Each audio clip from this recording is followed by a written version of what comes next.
Bienvenidos a nuestro programa de Tengo una pregunta, a nuestro último programa de esta temporada que ha sido yo creo que un éxito. Estoy con mis pastores. ¿Qué tal, doña Flora? Hola, muy contenta de estar aquí, pero bueno, también triste, todo termina y suena bonito, ¿verdad? Último episodio de nuestra primera temporada. Así es. Sí, apúntese para la otra temporada. No, estamos contentos por un lado y tristes por otro porque sé que mucha gente ha aprendido Así es. y también nosotros hemos aprendido porque hemos tenido que volver a estudiar, a repasar y aprender algunas cosas que por lo general uno no hace si no le hacen las preguntas. Así es. Pero Así es. esperamos que con el cambio que vamos a traer después de este programa también sean muy felices. Así es. ¿Por qué les decimos que es nuestro último programa? Bueno, porque les recordamos que la próxima semana ya empezamos el ayuno y la próxima las restricciones cambiaron, así que vamos a iniciar con un culto los jueves a partir de las 7:30. Es el mismo culto del fin de semana, el mismo predicador, el misma enseñanza, misma adoración. Así que, y se puede inscribir en la página de paz.cr como ha reservado para cualquier culto de fin de semana. Así que este es nuestro último programa, lo vamos a disfrutar y iniciamos con la primera pregunta, ¿les parece? Sí, tal vez recalcar esa invitación y queremos decirles por qué nació la idea de hacer este servicio entre semana. Hay mucha gente que en tiempo de pandemia cambió su conducta, sus actividades.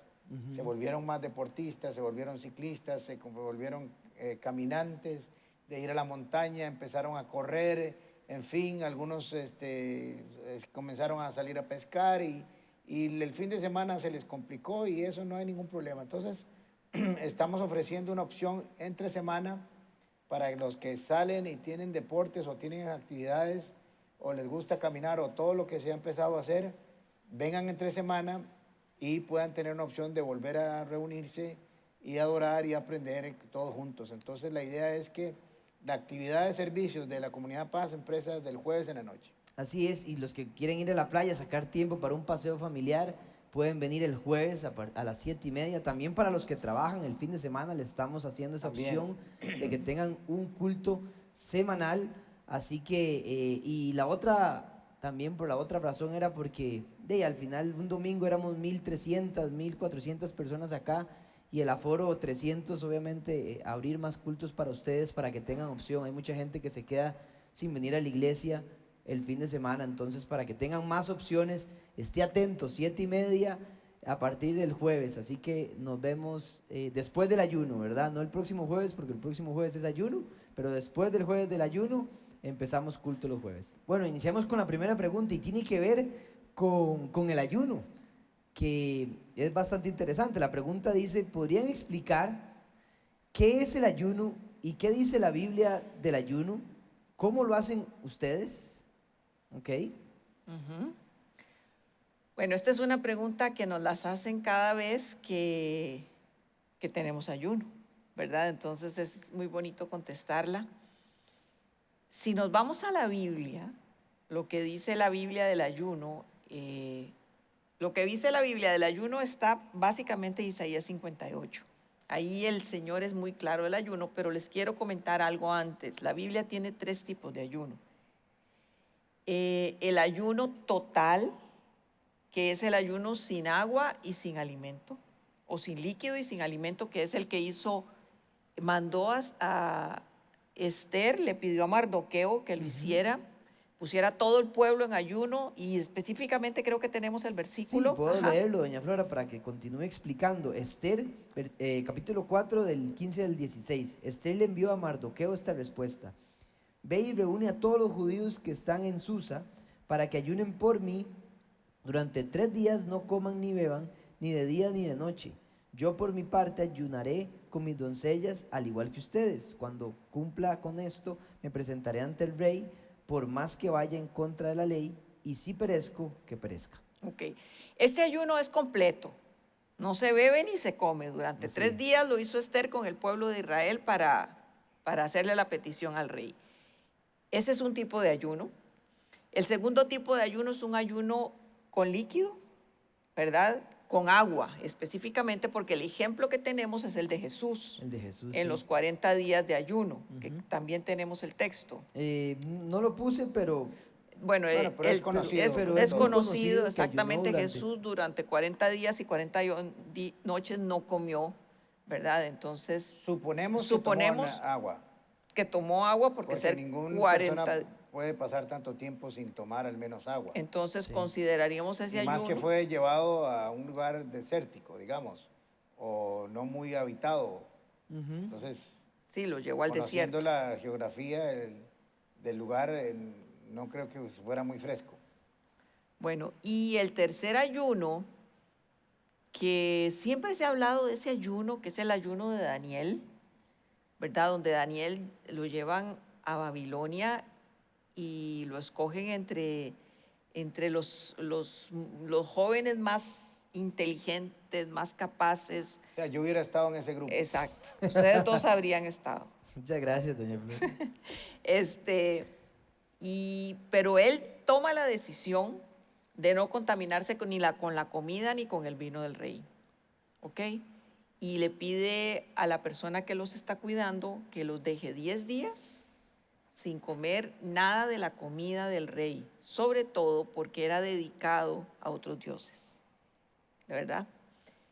Se le concede la petición y Daniel, después del ayuno, de esa abstención de alimentos, está en un perfecto estado. Pero discutiendo entre nosotros, decíamos, o Ale decía que eso no es un ayuno, es una decisión de abstenerse de comer carne sacrificada a los ídolos o alimentos sacrificados a los ídolos. Es ayuno en el sentido amplio, pero no en el estricto. El estricto es dejar de comer alimentos completos, su totalidad, ¿verdad? Entonces, porque hay una mala interpretación con el ayuno y a veces se cree que es como un acto mágico, ¿verdad? Yo ayuno y ¡puf! Comienzan a aparecer las cosas y no es así. Y también hay ayunos que yo lo digo con mucho respeto y mucho cariño y sé que la gente lo hace de corazón, pero dice, yo quiero ayunar de Facebook. No, esa hora no es ayuno. Sí. Eso es disciplina, que no voy a leer o no voy a abrir el Facebook por una semana. Pero les voy a decir cosas que no son, y por lo general no traigo cosas escritas, pero esta vez quise hacerlo. Okay. Porque como venimos a los días de oración y ayuno de oración, entonces para que lo hagamos bien. Que son la próxima semana, a partir del lunes, vamos a estar todos los días de ayuno. Exacto. No es un plan reductivo de peso, no es dieta. Ayuno intermitente. Si usted va a hacer ayuno para bajar de peso y dice, bueno, vienen los días de ayuno de oración y voy a aprovechar también para... Ya no. Ese no es el concepto. No hay ningún pasaje bíblico que nos diga que el ayuno es para bajar de peso, aunque al final termine uno bajando. No es una práctica de tener una varita mágica que yo ayuno y Y Dios... y sucede lo que estaba esperando. Así es. Es No es importante también, Alejandro, que el principal propósito del ayuno es acercarnos a Dios. Ese es el principal propósito, no que nos conteste peticiones. Porque es. muchas veces, bueno, voy a ayunar para tener una casa nueva. No. Usted ayuna porque quiere estar cerca del Señor. Esa es la principal razón del ayuno. Sí, porque lo que hace es que produce una sensibilidad espiritual. Cuando nos abstenemos de comer alimentos, estamos disciplinando también nuestra voluntad, nuestros instintos, y los estamos sujetando a la voluntad de Dios. Lo tercero que no hace el ayuno es poner a Dios en aprietos y comprometerlo. Creemos que si hacemos ayuno, Dios pone, ¡ay, qué torta! Andrés está en ayuno. ¿Y ahora qué hago? Voy a tener que contestarle, ¿qué torta va? Claro. Eso no va a suceder. No es para comprar algo ni a crédito ni a contado. La gente dice, es que necesito algo y voy a hacer ayuno. Para meter en la cuenta. Para meter en la cuenta. Y tampoco es para sustituir nuestras negligencias y yo voy a agregar a mi estilo caballadas. Si hemos hecho y cometido errores, usted hace ayuno y no es para enmendarlo. Tal vez pueda hacer el ayuno para que Dios le dé sabiduría en su revelación personal. Ahora, es interesante porque el ayuno no solo está practicado en la fe cristiana, o en la fe hebrea, sino que muchas otras religiones, filosofías y culturas lo han practicado, no es exclusivo del cristianismo, ¿verdad? Pero hay que entender para qué es en el cristianismo para que tenga sentido para nosotros. Así es. ¿Ok? Entonces, hay muchos ayunos y muchos momentos donde el pueblo de Israel hizo ayuno. Pero eso no significa que haya que hacerlo así, fue que ellos lo hicieron en un momento así. Lo importante es conocer la esencia de para qué es. Por ejemplo, encontramos razones, según Esdras, yo siempre digo Esdras, y está por ahí trabajando. Esdras 8:21 fue para conocer la voluntad de Dios. Esther 4:16 fue para tener victoria en una situación especial. Hechos 9:8 fue para fortalecerse espiritualmente. Para prepararse para resistir tentaciones, Mateo 4, cuando Jesús va al ayuno. Para ministrar con éxito. Por enfermos. Por buscar comunión con Dios. Entonces hay muchos momentos en que se practicó el ayuno, pero tenemos que sacar estas que dije para qué no son y entender que son para, primero, producir en nosotros una transformación interna. Cuando yo soy capaz de decirle a mi cuerpo, no vas a comer, vas a orar, vas a leer la Biblia, estoy enseñándolo también a tener una disciplina para la obediencia a Dios y para oír la voz de Dios, ¿verdad? Y la Biblia nos dice cómo hacerlo. Por ejemplo, Jesucristo dijo que no había que ayunar como hacían los hipócritas. ¿Y qué hacían los hipócritas? Que se paraban en las esquinas, se ponían cara de demacrados y todo el mundo decía, qué lindo Andrés, viste, ahí está ayunando hoy, ¿verdad? Sino que dice, vístanse, alégrense, pónganse perfumes que se vean lindísimos y que solo el Señor y usted sepa que está en ayuno. Ahora, pensando en estos 7 días de ayuno que vienen en estas semanas, mucha gente va a saber que estamos en ayuno porque estamos en la semana de ayuno. Y eso no es hipocresía, ¿verdad?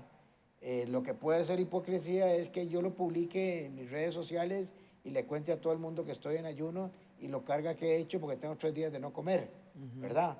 Pero vamos a saber que esa semana es una congregación como cuando en la época de Jonás todo el pueblo de Nínive se puso en ayuno y hasta los animales pusieron en ayuno como una señal de arrepentimiento, no para doblarle la mano a Dios, sino para una señal de que sí cometí un error y en nosotros hay un arrepentimiento y quisiéramos que esta actitud Dios la vea del corazón.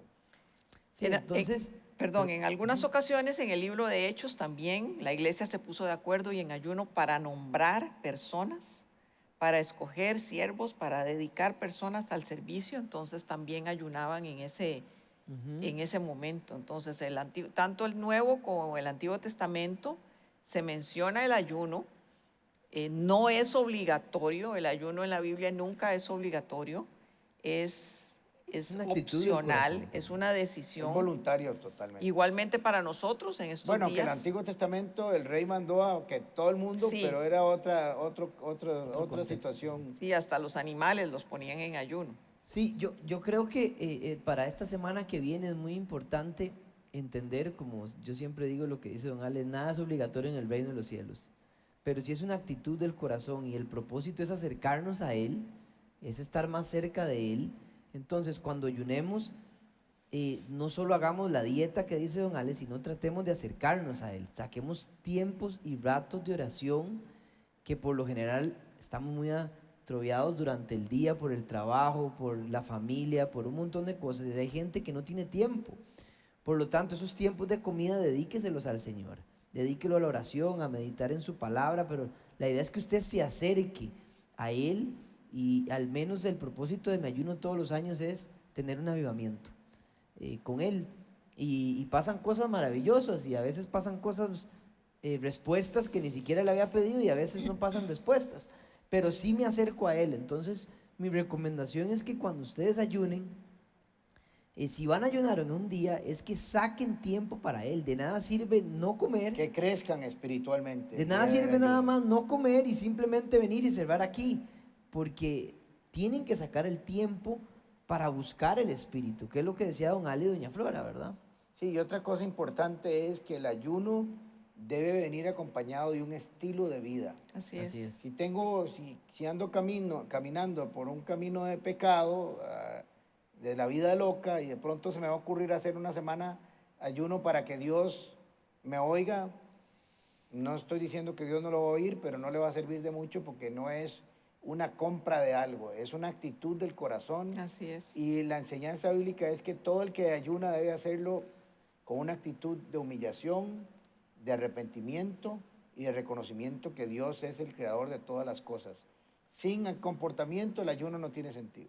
No tiene sentido. Todo es una actitud del corazón y si no estamos haciendo una dieta, y ese no es el sentido del ayuno. Así es. Entonces los invitamos, les recordamos, a partir del próximo lunes, 7 o 7 y media, dependiendo de la restricción, ya les vamos a estar avisando.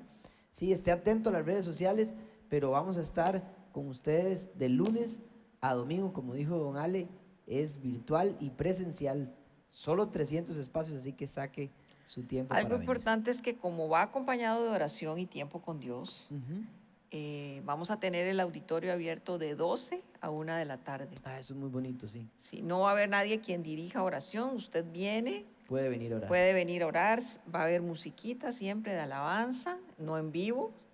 Usted se sienta, ora el rato que pueda o que tenga designado para eso, de 12 a 1 en el momento que quiera. Que quiera. Así ¿Ok? es. Bueno, estamos listos. Vamos con la siguiente pregunta. Vamos. Ok. Perdón, ahí decía, ¿y cómo lo hacemos nosotros? Ya lo ¿cómo contestamos. lo hacemos? Es cierto. ¿Cómo lo hacemos? Bueno, yo creo que es algo muy personal, ¿verdad? Sí. Como siempre. Por ejemplo, en mi Ustedes casa, cambiaron, ¿verdad? Flora tiene un estilo y yo tengo otro estilo, o tal vez no un estilo, sino una metodología. Un horario. Un horario. Yo antes, o Flora y yo antes, cenábamos por última vez, digamos, el domingo, antes de empezar la semana, y terminábamos cenando después de la oración de la noche, cuando lunes. cerrábamos. Del lunes. Del O sea, comíamos solo en las noches. Una vez en las noches. Pero yo sentí que a mí me caía mejor si yo desayunaba y volvía hasta 24 horas después a desayunar. Flora se quedó con el estilo anterior y yo me quedé con el nuevo. Ok, sí. Mis papás también cambiaron un poco porque en la noche cenaban y era muy pesado toda esa comilona que se pegaba. Pero bueno, en el ayuno yo creo que la recomendación es ir progresivamente. Tal vez, digamos, yo el lunes por lo general me desayuno como un melón o una sandía nada más y después voy preparando el estómago y no como hasta la noche. Después ya el martes no como, después el miércoles trato también hasta la noche el martes, el miércoles, pero es muy personal y uno va poco a poco. Sí, Hay algunas Y- y personas la- que no pueden ayunar por alguna situación médica. Igual pueden venir. Igual pueden venir a hacer y el eso es muy cierre, que es importante. oración. Eso que ¿verdad? dice doña Flora es muy importante. Si no estoy ayunando, voy a hacer la pregunta yo. Ajá, Ustedes me contestan. pregúnteme. Pregunta. Si no estoy ayunando, ¿puedo participar en las noches del cierre de ayuno de oración? Sí, claro que puede. Claro que sí, muchas don gracias Ale, por sí responder. puede venir. Entonces, es para todo el mundo. Entendemos que no todo el mundo puede y no todo el mundo quiere, porque puede ser que hay gente que no quiere ayunar, es también un acto voluntario.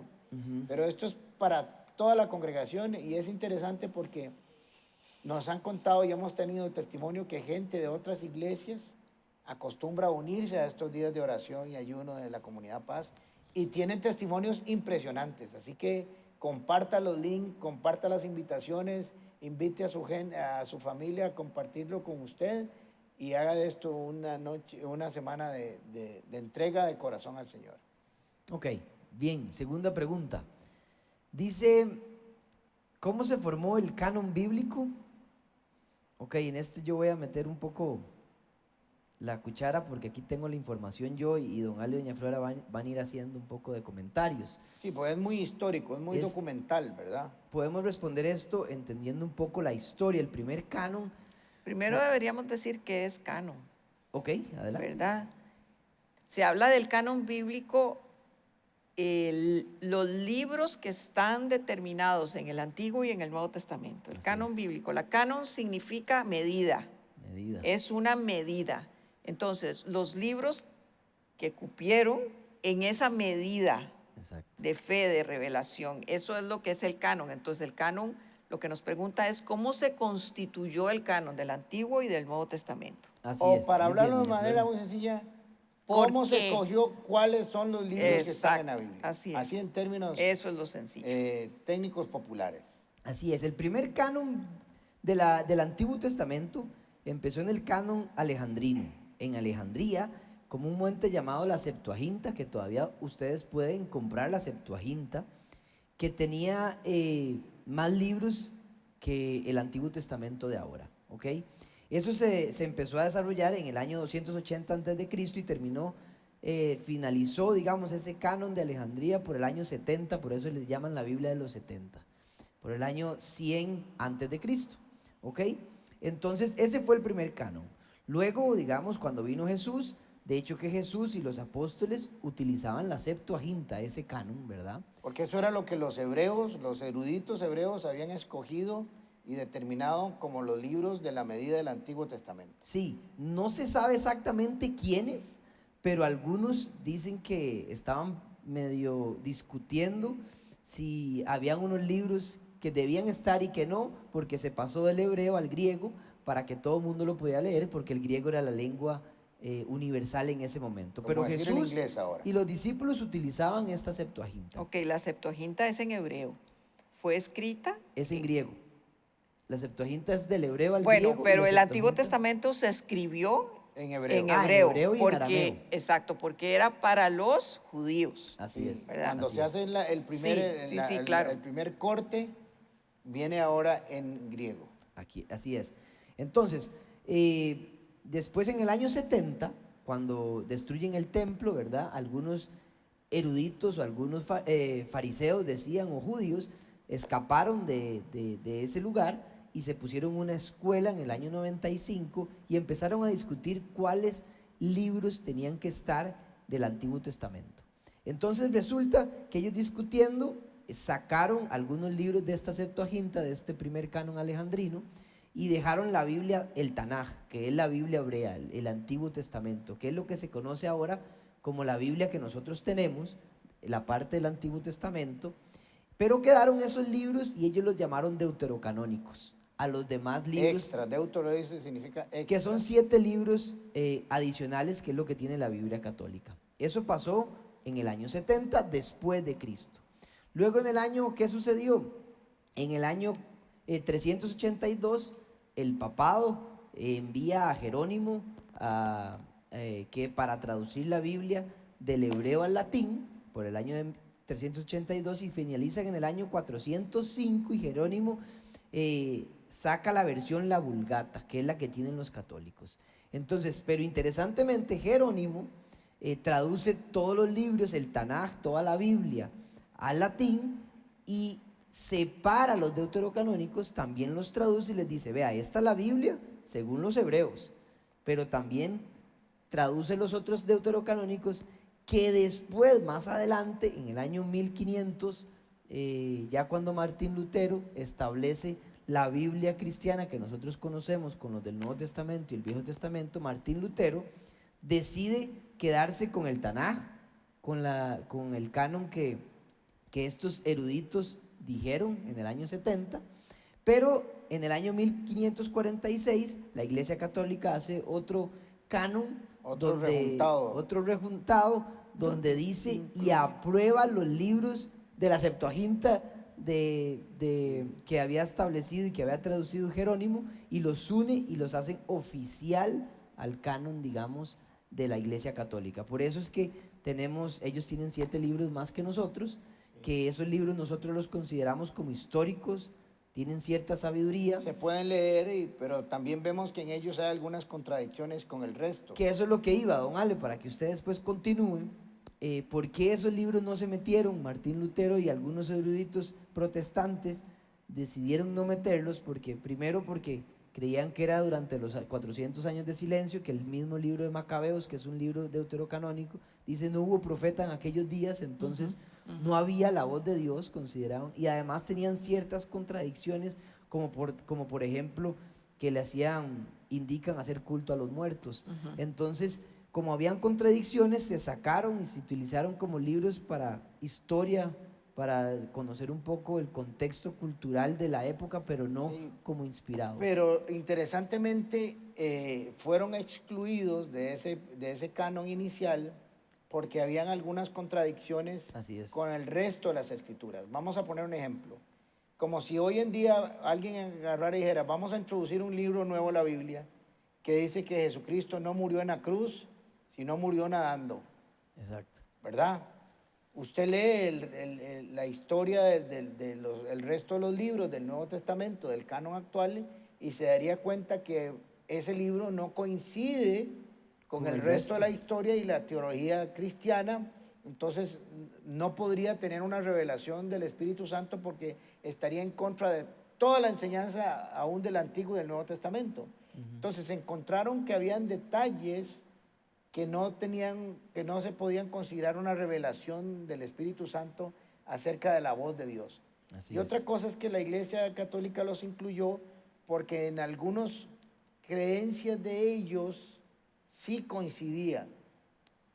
No conforme a la Biblia, que quede claro, sino conforme a su religión. Así es. Como orarle a los muertos, por ejemplo, que la Biblia lo prohíbe, pero que la Iglesia Católica de alguna manera lo prohíbe, no lo prohíbe y lo acepta en la cultura católica. Entonces, ¿qué fue? Un estudio, llegaron y dijeron que de todo esto, ¿qué coincide? ¿Qué tiene una sola raíz? ¿Qué tiene un propósito? ¿Qué tiene un solo objetivo? Que habla un mismo idioma. Cuando habla un mismo idioma, no es idioma hebreo o latín, sino un mismo lenguaje bíblico de revelación. Y dijeron, hasta aquí estos son los que cumplen y estos pues se salen con algunas cosas, dejémoslos de lado, pero no es que uno tenga una Biblia y otro no tenga una Biblia, porque la gente dice, es que la Biblia de los cristianos y la Biblia de los católicos. Hubo un canon que se cerró y es hasta 1500 años después que se toma y se llega a la conclusión de eso, pero ya la Biblia del canon que conocemos actualmente, por lo menos en las Biblias que utilizamos los evangélicos, que es la misma que se ha estado siempre. Sí, y algo muy interesante, o sea, por eso es que algunos protestantes dicen que como estuvo desde el año 70 hasta los 1500, que se hizo ese concilio de la Iglesia Católica, dicen que los católicos agregaron a la Biblia esos libros, aunque antes estaban, porque no había un canon establecido, todavía, digamos, pero entonces unos dicen que los católicos se agregaron y otros dicen que los protestantes las quitaron, pero bueno, y como es un asunto práctico, y si usted es hermano católico y los tiene en su libro, en su Biblia, pues haga algo muy sencillo, estúdielos y llévelos a la luz de las Escrituras y vea a ver qué dicen. Así es. Otra de las cosas por las cuales Martín Lutero y los del año 70, los judíos no las incluyeron, era porque no estaban escritos en hebreo, no eran de su lengua original que ellos tenían, entonces por eso fue que... Y la revelación inicial fue dada a los hebreos. Y esos libros, que son los deuterocanónicos, están en el Antiguo Testamento. El Nuevo Testamento es igual. La Biblia católica y la Biblia evangélica o protestante tienen los mismos libros. La diferencia está en el Antiguo Testamento, por las razones que hemos visto. Entonces eso es un poco de la historia del Hay canon. Mucho más, pero lo estamos resumiendo. A ver, y hay preguntas que nos hacen, ¿verdad? Han habido varias en este tema. Entonces, que por qué no está el libro de Enoc, que por qué no está el libro del Evangelio de Pedro, que por qué no está. Aparecerán libros y libros y libros, pero yo personalmente creo que Dios ha tenido el suficiente cuidado en medio de su sabiduría de dejarnos plasmado lo que realmente necesitamos para vivir. Sí, ¿verdad? Entonces no podríamos decir, ay, a Dios se le olvidó que faltaba el... Sí, en el año 1580 se me olvidó tirar un librillo. Sí. No, y podemos leer los otros o nos vamos al infierno. No. Sí se puede leer, Nada como pero cultura general pero y balance escritural. por eso lo importante es conocer las escrituras, para saber si lo que estoy leyendo adicional, que puede ser cualquier tipo de libro, tiene sentido con la Biblia o es contradictorio a la Biblia, que eso es lo más importante, creo yo.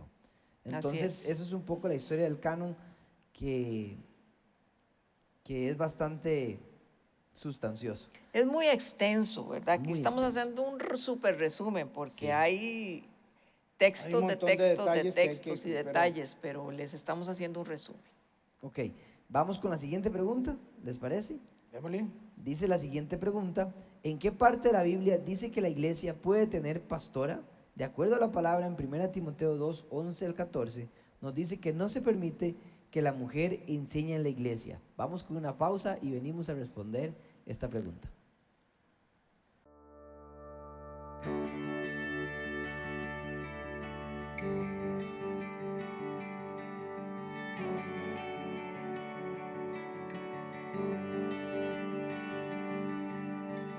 Tus manos que fueron clavadas hoy nos cubren con amor. El Salvador ha vencido la muerte, es la evidencia de tu amor.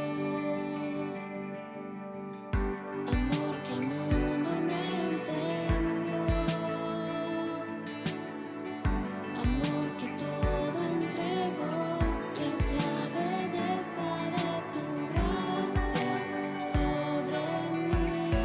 El más grande amor está aquí, es tu obra en la cruz, es tu sangre Jesús, la evidencia de tu amor por nosotros.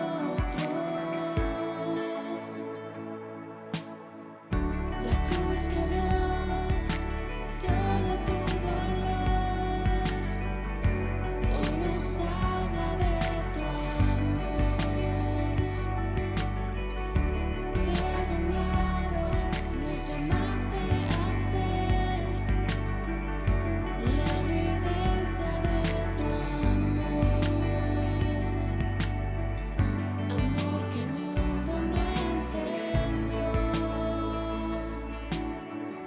Amor que todo entregó, es la belleza de tu gracia sobre mí. El más grande amor está aquí, es tu obra en la cruz, es tu sangre Jesús, la evidencia de tu amor por nosotros, es la belleza de tu gracia sobre mí. El más grande amor está aquí, es tu obra en la cruz, es tu sangre Jesús, la evidencia de tu amor por nosotros. La tumba no fue suficiente, Cristo has vencido a la muerte. Tu eterno amor es evidente, Cristo has vencido a la muerte. La tumba no fue suficiente, Cristo has vencido a la muerte.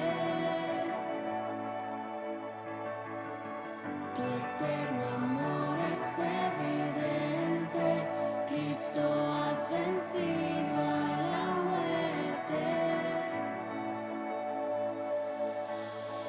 La tumba no fue suficiente, Cristo has vencido a la muerte.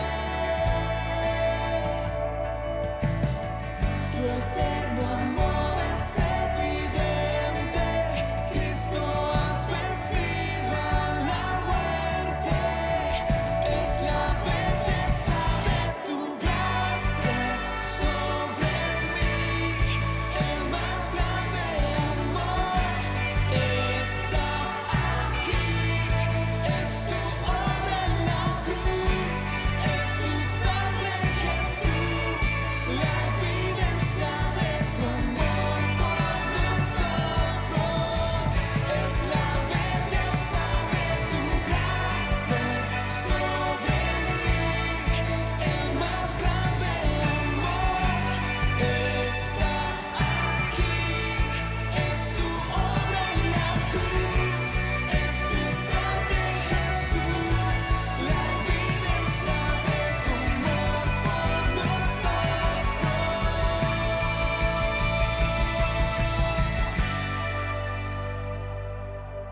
Estamos de vuelta aquí en nuestro programa de Tengo una pregunta y quedamos con una pregunta buenísima que dice, ¿en qué parte de la Biblia dice que la iglesia puede tener pastora?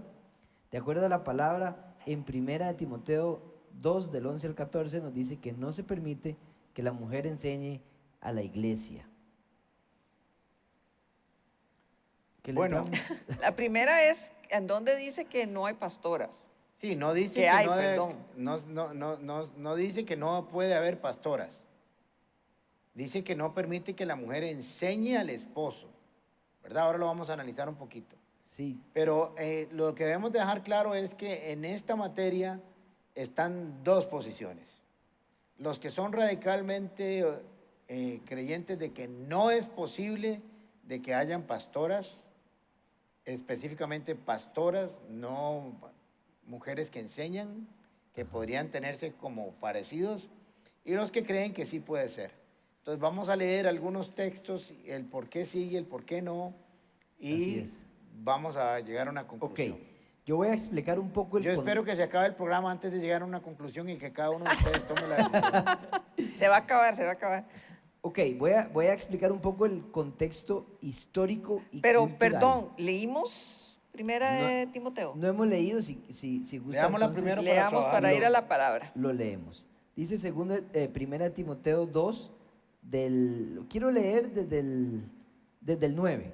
En cuanto a las mujeres, quiero que ellas se vistan decorosamente con modestia, recato, sin peinados ostentosos, ni oro, ni perlas, ni vestidos costosos, que se adornen más bien con buenas obras, como corresponde a mujeres que profesan servir a Dios. La mujer debe aprender con serenidad, con toda sumisión.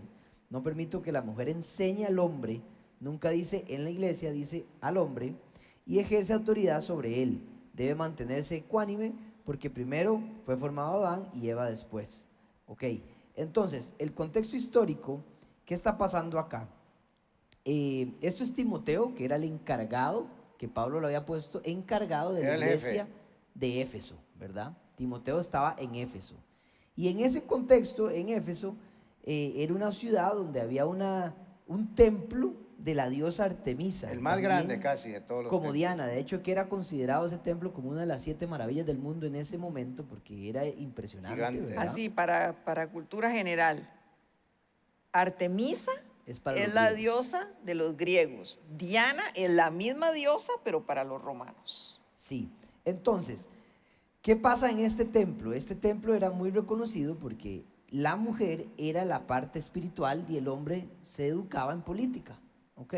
Entonces, todas las mujeres incluso había unos textos que dicen que había hasta 1000 sacerdotisas en ese templo, y Pablo y Timoteo tuvieron que luchar mucho contra esto porque la cultura era que esta diosa tenía que ver con los nacimientos, con las doncellas, con la virginidad, con la fertilidad, y ellas eran las dueñas del templo.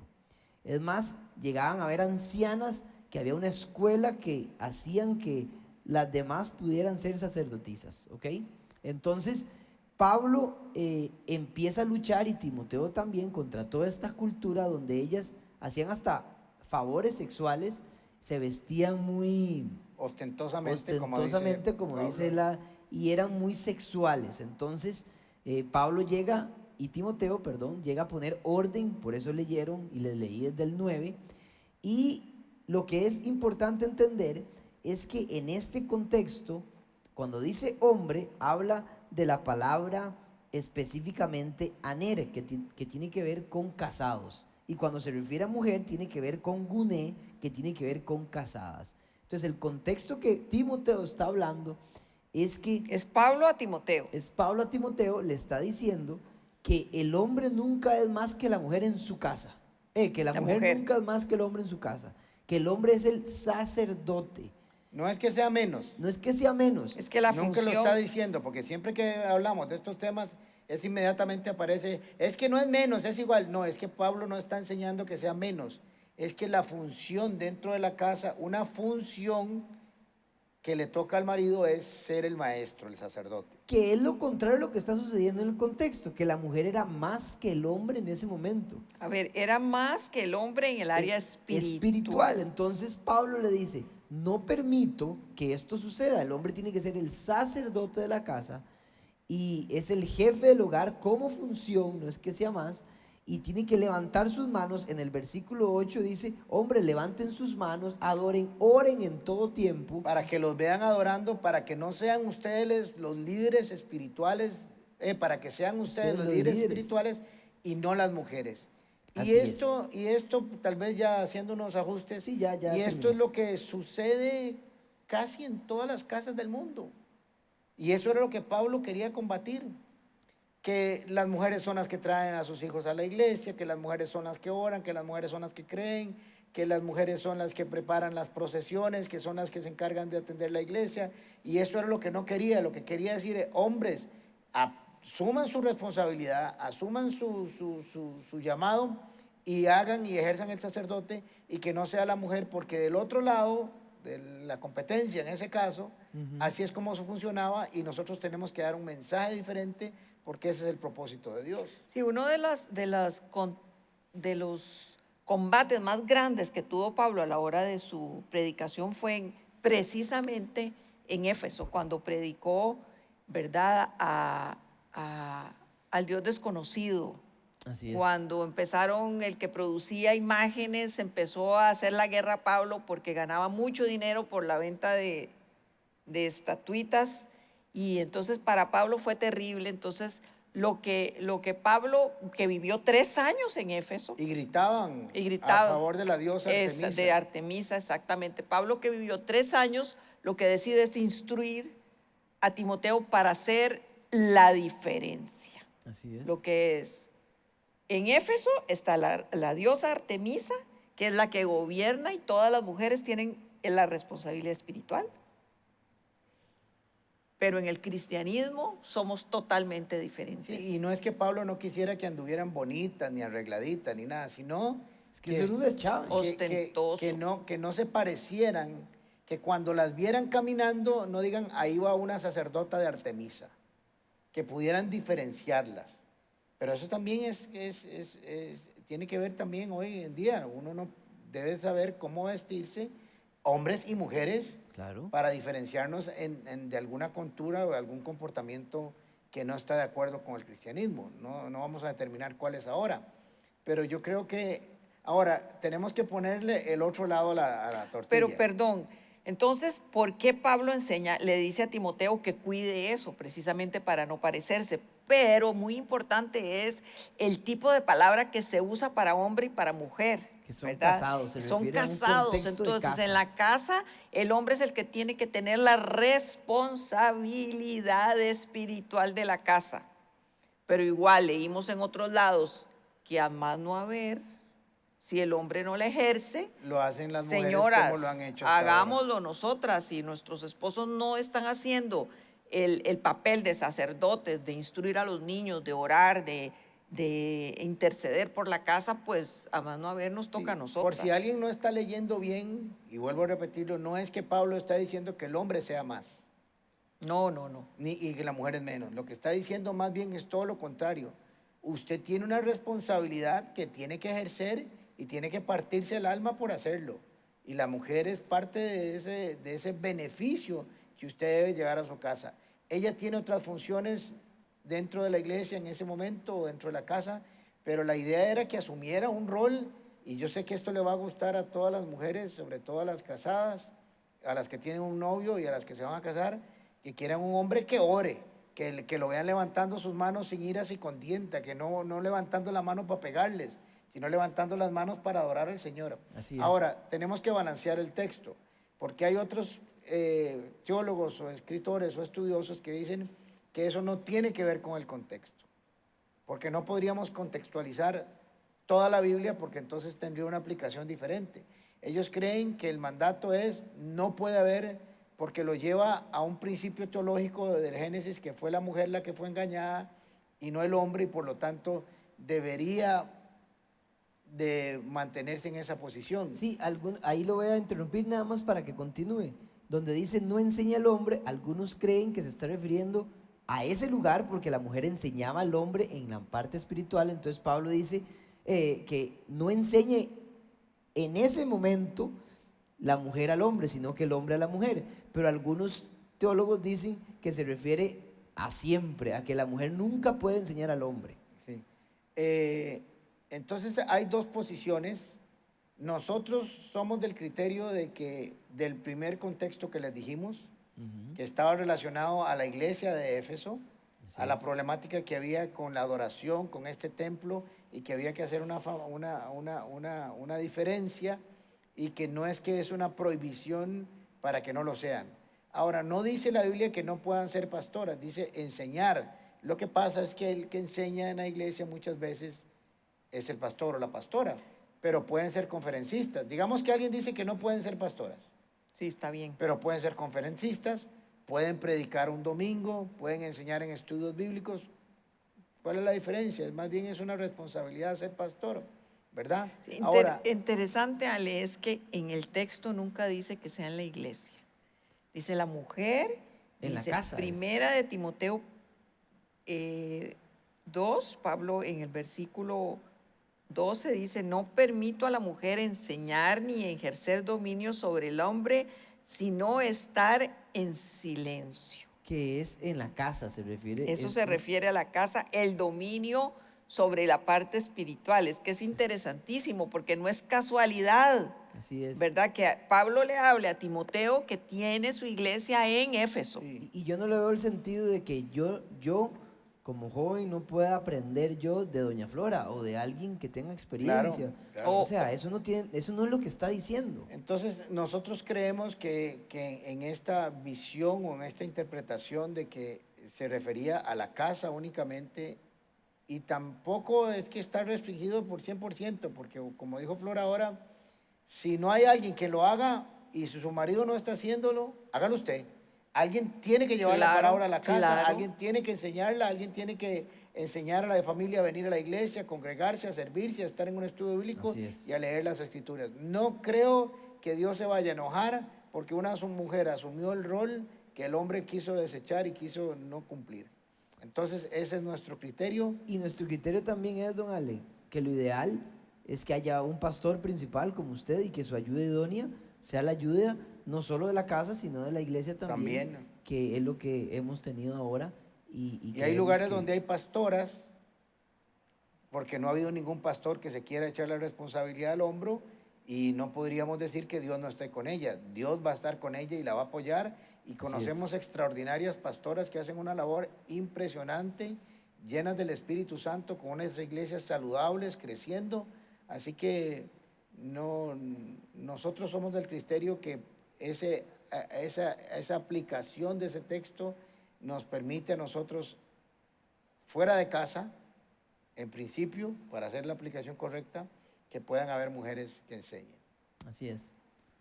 Yo creo que Así queda es. claro. Así Así es. que voy a predicar pronto. Muy bien. Ok, muy bien. Siguiente pregunta, estamos acercándonos al final del programa. Dice, ¿de dónde surge la adoración a María? Eso también tenemos que responderle de acuerdo al contexto histórico. Aquí tengo la información y bueno, eso surge... Andy, perdón. Ujú. A ver. Ah, sí, ¿de dónde surge la adoración a María? Es una gran pregunta. Pero no es solo a María. O sea, vamos a decir a María, pero es que ya vamos a ver, voy a adelantarme, que no es correcto adorar a María, pero es que no es correcto adorar nada. Solo a Jesús. Solo a Jesús, ¿verdad? Así Entonces es. tenemos que partir de ese principio, porque este puede ser un problema y una crítica, y nosotros como Comunidad Paz nunca hablamos casi de estos temas, pero es recurrente la pregunta. Tal vez es importante aclarar a todos los que nos oyen que no somos anticatólicos, que tenemos muchos católicos que se congregan y se reúnen con nosotros Así los es. fines de semana. Es más, hay aquí hasta un sacerdote que venía a congregarse con nosotros los sábados porque le gustaba mucho, y los respetamos. Sí, así es. Pero el hecho de que los respetemos no significa que no vamos a predicar la verdad ni la vamos a enseñar. Y es una pregunta que nos hicieron y queremos responderla. Entonces, lo primero es que esto no es un anticatolicismo. Así Así es. es. Los amamos, los respetamos, los queremos. Ya sabemos que se congregan muchos con nosotros. Queremos que se sigan congregando, pero las escrituras son las escrituras y no hay forma de negociar con ellas. Así es. Sí. Entonces esto inicia en el año 385 con Constantino, donde la religión cristiana me refiero a los que creen en Cristo, llega a Roma, ¿verdad? Y él se convierte al cristianismo. Algunos creían que no se convirtió, o algunos también sí creen que se convirtió realmente. Pero acuérdense que la religión romana tenía muchos dioses, tenía una cultura de adorar a muchos dioses. Entonces, cuando entra la religión cristiana a ese lugar, ¿verdad? Se empieza como a mezclar ciertas tradiciones. Sincretismo se llama eso técnicamente. Así que es. la mezcla de creencias, de culturas y de religiones en términos sencillos, ¿verdad? Así es. Entonces, Constantino empieza a convertirse, pero todavía tiene ciertas mañas o religiones de lo que tenía antes. Constantino deberíamos explicar quién es, ¿Sí? ¿verdad? Constantino es el emperador de Roma, de en ese Roma momento. en ese Y momento. empieza a convertirse. Imagínense lo que eso debió haber significado para el pueblo. El emperador romano, que es El enemigo número uno del cristianismo. los romanos, sí. Y no solo eso, sino adoradores de cientos de miles de dioses, personas o cosas, Y ¿verdad? de hecho que gracias a él, empieza a prohibir la persecución a los cristianos, ¿verdad? Entonces empieza a aceptar el cristianismo, pero hay una mezcla de tradiciones donde siguen a adorar a ciertos dioses. Y como ellos adoraban a los muertos, de ahí todavía les queda como algunas costumbres de antes. Después otro emperador ya hace oficial la religión católica como la religión del imperio, pero igual se sigue mezclando y cuesta mucho quitar algunas costumbres, y de ahí sale y surge la adoración a los santos. Como adoraban a los muertos, ahora dijeron, no vamos a adorar a los muertos, sino Agarremos a gente cristianos buenos, tenían un buen corazón y buen testimonio, y los sustituimos por ellos. esos muertos o esos dioses que no existían. Eso lo hizo Constantino para quedar bien con todo el mundo, ¿verdad? El hombre era político, Sí. ¿verdad? Él quería Entonces, quedar Era bien una con forma de los dos. mantener el reino unido, ¿verdad? Él Así es. necesitaba tener el imperio unido, y también hay que recordar que el César era un dios, ¿verdad? También era una deidad. Así es. Entonces él tenía que luchar con todos esos conceptos, y entonces lo que comienza es, lamentablemente, y esto es una gran enseñanza, comienza a negociar con otras creencias Así es. para no tener oposición. Por ejemplo, en Punta Arenas está la Virgen del Mar. No podía llegar ahí y decir, no, de pronto No existe. no existe, ¿verdad? Ahora se quita esto. Entonces, digamos que antes se llamaba Diosas del Pacífico, ahora se va a llamar la Virgen del Mar, para quedar bien con ese lugar. Y fue negociando los principios bíblicos y fue haciendo mezclas de sincretismos, dependiendo de dónde llegaran, iba incorporando costumbres que habían paganas y creencias a medias cristianas, y se fue haciendo ese sincretismo que al final de cuentas nos tiene con miles de dioses, adoraciones a un montón de seres humanos, etcétera, etcétera. Y en eso, con todo respeto, aparece la adoración a María. En eso aparece la adoración a María. Que ningún texto, no hay ni solo, tal vez uno obviamente mal interpretado, de todo el concepto mariano que esté en las escrituras. No hay ni un solo versículo que ni siquiera nos dé a entender o mal interpretado la adoración, la creencia, el María siempre virgen, el María inmaculada, o que ascendió a los cielos. Toda la doctrina mariana nace de concilios, de reuniones, de acuerdos, de consejos, donde toman una decisión Los hombres. Y no es bíblico.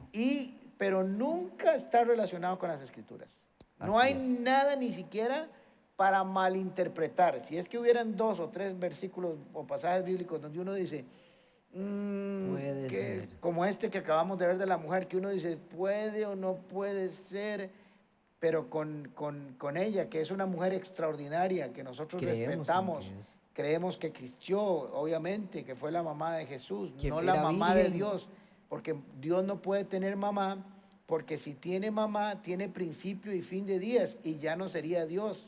Entonces sería un Dios sobre otro Dios, y eso no puede ser, ¿verdad? Así es. Entonces, sí, como dijo don Alan, es muy importante, creemos en María. La Biblia dice que era una Ahí mujer está. santa y justa. Y cuando habla de santa es que fue apartada para Dios, para un propósito, sí, pero, y era justa, era una mujer súper buena. Y por algo fue escogida. Por algo fue escogida, pero no creemos en que sea una diosa y que se le pueda adorar. De hecho, que en la Biblia, en Mateo 4:10, y hay varios versículos, cuando Satanás está con Jesús en el desierto y le dice, Lo tenta. lo tenta, le dice, adora al Señor tu Dios y sírvelo solamente a Él. Así le contestó Jesús.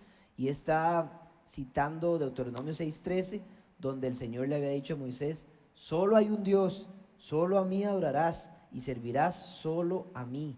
Dios celoso soy Así en ese es. aspecto. No No acepta comparto mi gloria, con nadie. Así es. Y miren qué interesante ese pasaje. Lástima que no lo tuvimos ahí, no me acuerdo cuál era, porque de memoria no me sé muchas cosas. Ujú. Pero dice, no comparto mi gloria con nadie. Y cuando usted adora a otra persona, a otra deidad o a otra cosa, en lugar de a Jesucristo, usted está compartiendo la gloria de Dios con otra persona y eso no es aceptado bíblicamente. De hecho, en el Antiguo Testamento, todo acto de adoración a otros dioses fue castigado en el pueblo de Israel. Ese fue su gran pecado, en busca de dioses extraños. Y cualquiera podría decir, bueno, qué difícil la forma en que usted está diciendo que la adoración a María es un dios extraño. Sí, es un dios extraño porque María no es Dios. Así es. Es un ser Nunca fue humano. Dios, ni puede ser Dios, porque Dios solo hay uno. Ya lo leímos, solo hay un Dios, no pueden haber dos dioses. En el momento en que usted le pone otro Dios a la par, ya son dos dioses. Si le pone otro Dios, cada vez que nosotros le pedimos a alguien que no sea Jesús, o al Padre a través de Jesús, lo estamos haciendo Dios. Así es. Cada vez que usted pone a alguien que usted le ora, lo está haciendo Dios. Porque para ser Dios hay que no tener principio ni fin de días, hay que ser omnipresente, omnisapiente, hay que ser, que son las características de Dios, y no me acuerdo. Omnipotente, Omnipotente, omnisapiente. Y Omnisciente. cuando usted pone a alguien, a un ser humano, que puede oír a todo el mundo al mismo tiempo, ya lo está haciendo Dios. Así es. ¿Verdad? Entonces la adoración a María y a cualquier otra cosa o persona es un acto de total y absoluta desobediencia en las Idolatría. Escrituras. Y eso- creados por el hombre, no. Y creados por el hombre, ¿verdad? Sí, Y la Biblia recuerden no que lo menciona. respetamos la posición de los católicos, pero no hay forma de acomodarlo. Toda la doctrina mariana nace de concilios, de acuerdos y reuniones donde supuestamente vino una revelación y les dijo que eso era posible. He ahí la importancia de estudiar las Escrituras para que no nos engañen. Así Si es. yo a veces estoy haciendo ejercicio ahí en mi sala, en la bicicleta, y voy pasando unos canales para buscar algo mientras hago ejercicio, y veo que está un canal de televisión con un brujo, porque es brujería lo que está vendiendo, y tiene imágenes, tiene a Cristo en la cruz, tiene a María, tiene a santos, eso se llama sincretismo, Así es. ¿verdad? Es Y la eso unión. confunde, ¿verdad? Y eso confunde a la gente. Por eso hay que conocer las Escrituras y decir, este es un brujo que me está engañando, aunque tenga imágenes cristianas delante de él, es un brujo y está engañando y aquí tiene que convertirse al Señor. Pero la gente cuando ve esos detalles cree que por estar ahí un crucifijo ya es cristiano el hombre. Por eso estudien las Escrituras y no dejen ni que nosotros lo engañemos ni que nadie más. Vaya y busque, las Escrituras son, en lo esencial, es muy fácil de entender. Así es. Y esos son dogmas de fe y ellos, los católicos lo saben, ellos dicen esto es dogma de fe. Yo lo creo porque se instituyó en el momento que se instituyó en cualquier concilio, lo dijo un papa y yo lo creo así, ¿verdad? Así Si es. usted lo cree, quiere creer así, Si quiere creerlo así, esto es algo que yo siempre le digo a la gente, si quiere creerlo así, créalo. Pero usted tiene que saber que nació de una reunión de hombres y que no tiene nada con la Biblia. Que usted tomó la decisión de seguir haciéndolo, lo respetamos. Que usted tomó la decisión de seguir adorándola, la respetamos. Pero cada vez que lo haga, recuerde, esto es de hombres y no es de Dios. Esto fue de una reunión, un concilio, un seminario teológico, por así decirlo en palabras sencillas, y se pusieron de acuerdo y resultó esto. Entonces, que usted sea consciente de que lo que está haciendo es un asunto de hombres. Ven qué curioso. Eso salió, ya se declaró Madre de Dios en el concilio de Éfeso en el año 431. Y Éfeso era la diosa Artemisa, donde se adoraban a las mujeres. Bueno, no lo había- Entonces, ellos llegaron y ¿qué dijeron? No, ya no es Artemisa, necesitamos una mujer que adorar. Y agarraron la Madre de Dios, María, Claro, entonces- y la pusieron ahí. Eso lo iba a decir yo en algún momento, pero no me atreví a decirlo. De ahí viene el sincretismo. Cuando dije que llegaban a algunos lugares, entonces dijeron, no podemos quitar a Artemisa, esto va a ser una clase de alboroto, nos van a quemar. Hagamos una cosa, para incluirlos en el cristianismo, agarremos a una mujer que puede tener la categoría de adoración y pongamos ahí a la Madre de Jesús y la hacemos Dios. Así es. Pero son 435 años después que toman una decisión unos hombres para quedar bien con la región y no echárselos encima. Pero es. no hay nada en la Biblia que lo diga, Así es. ¿verdad? Así Ahí es. estamos. Bueno, aquí finalizamos nuestro último programa de Tengo una pregunta. Fue un honor estar con ustedes, disfrutamos mucho. Doña Flora, despídase. Fue realmente una alegría compartir con ustedes y esperen la segunda temporada. Habrá ¿por qué segunda no? temporada, de ¿Por qué fijo no? sí. Bueno, igualmente un saludo. Recuerden que amamos mucho a nuestros amigos católicos. Y los Los respetamos. respetamos muchísimo. Esta es su casa siempre que quieran venir a estar con nosotros. Y nos vemos en la próxima temporada de La Casa de la Pregunta. Le tengo una pregunta. Recuerde, el próximo jueves estamos en los días de ayuno y el próximo iniciamos con culto general los jueves a partir de las 7:30 p.m. aquí en la Comu. Reserve su espacio, los esperamos para que disfruten con nosotros. Chao. Chao. Nos vemos. Dios.